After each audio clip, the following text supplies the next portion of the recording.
Code red weather, tornado watch issued for multiple parts of Middle Tennessee, Kentucky. The National Weather Service, NWS, reported a tornado spotting in Henry County Saturday afternoon as storms continued to push through Middle Tennessee, some of them severe with the potential for more severe threats into the evening. The tornado warning has expired as of 12:43 p.m. Continue reading for potential threats today. A tornado watch has been issued for multiple parts of Tennessee and Kentucky through 7 p.m. Central Standard Time according to the National Weather Service, NWS.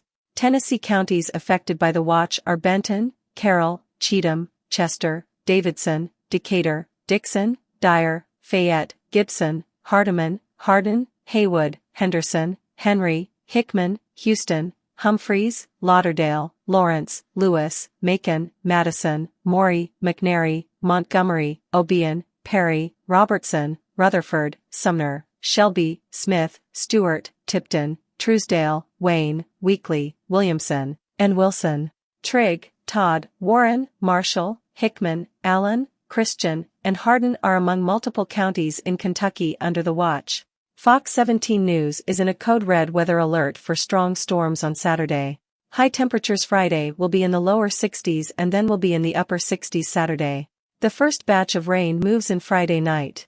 Damaging wind is the only severe threat during that time. Stronger storms are expected Saturday afternoon into the overnight hours. 1 inch to 3 of rainfall is possible. The worst of these storms should be exiting the plateau shortly after midnight. Middle Tennessee is in a drought to the point that rain is desperately needed. Weekend rain chances won't erase the drought, but they could put a dent in it. That rain ushers in colder temps with a few snow flakes possible Sunday on the Cumberland Plateau, but don't expect much accumulation at all. Damaging wind is still the main concern. However, some hail and even a couple tornadoes can't be completely ruled out. If there is any flooding, it should be very localized to more flood-prone areas.